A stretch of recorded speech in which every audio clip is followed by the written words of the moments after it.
trending.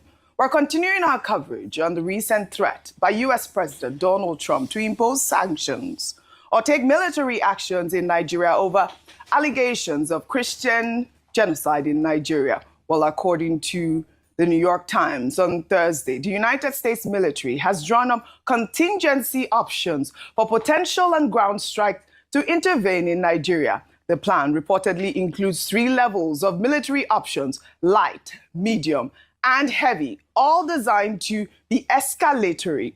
The light option involves partner-enabled operations where the U.S. would assist Nigerian forces in targeting Boko Haram and other militants. The medium option involves drone strikes on militant camps, bases, and convoys. And a heavy option would deploy an aircraft carrier group into the Gulf of Guinea with fighter jets and possibly long-range bombers conducting strikes deep within northern Nigeria. I mean, this revelation that, the Pentagon has actually drawn up strike plans escalates the crisis from rhetoric to potential reality for President Trump's threat of military action in Nigeria. Appearing on Fox News, the Alabama Republican senator backed Trump's position on alleged Christian genocide in Nigeria, endorsing potential intervention to protect Christians.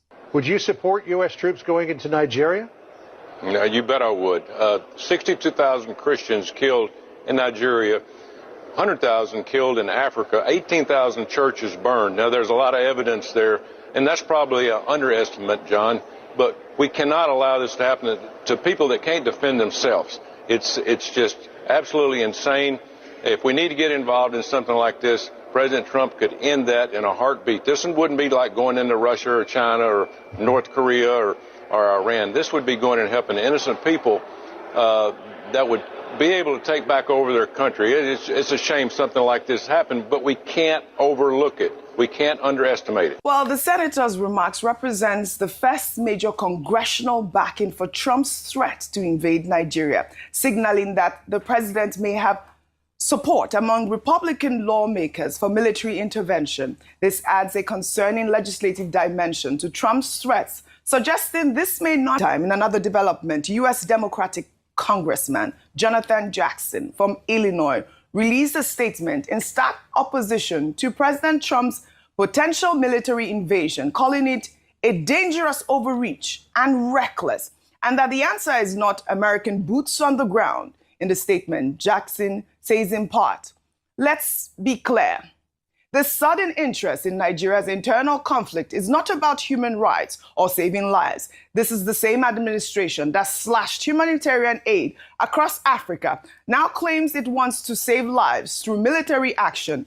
Where was the urgency in Sudan, the DRC, or the Central African Republic, where hundreds of thousands have died and millions forced to be displaced?" Well, in that same statement, the congressman also added that the path to peace in Nigeria must come through dialogue, dignity, and not domination, putting him, in stark contrast with, the Republican voices we have heard so far, which largely supports President Trump's potential plans. Meanwhile, President Bola Ahmed Tinubu has declared that Nigeria remains resolute in defeating terrorism despite diplomatic challenges and threats from the United States. Speaking on Thursday after swearing in 2 new ministers at the State House in Abuja, the president acknowledged the political pressures Nigeria faces, but emphasized continued diplomatic engagement with global partners, citing the successful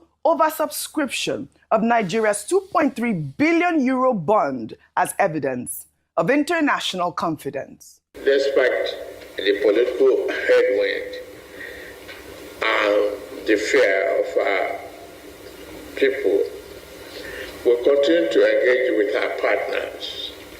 The success of the $2.3 billion bond, our subscription, oversubscribed, is the most at this stage. So the task ahead is immense. We are engaging the world diplomatically, and we assure all of you that we will, defeat terrorism in this country. You know, President Tinubu's defiant tone signals Nigeria's unwillingness to be bullied by external threats while maintaining diplomatic channels. His emphasis on defeating terrorism despite challenges rather than because of external pressure asserts Nigeria's sovereignty in addressing its security issues. Now, before I come to you, I'd like to just take one more comment from the minister because, you know, I mean, the president is standing firm that, you know, he's not bothered, and which also buttresses the minister's point. Well, the Minister of Information, Mohammed Idris, speaking after the Federal Executive Council meeting, assured Nigerians that the government is responding decisively to security concerns without panic. He emphasized that the administration remains calm, focused, and united despite external pressure. The minister reaffirmed Nigeria's constitutional guarantee of freedom of worship and commitment to protecting all citizens regardless of faith. Nigeria is responding to the genuine concerns raised. Now, have we had any discussions with the government of the United States? Yes, channels have been opened. We prefer that this situation is being solved diplomatically, but there is no any panic mode here. We are responding responsibly, steadily, you know, and in the interest of our country. All right. While this is quite reassuring, Ayo, I mean, it's good to see that the presidency and also the president is willing to collaborate at this point, reassuring Nigeria that there is, of course, like he mentioned, the constitutional rights to practice religion freely. But we also have the conversation about the Sharia law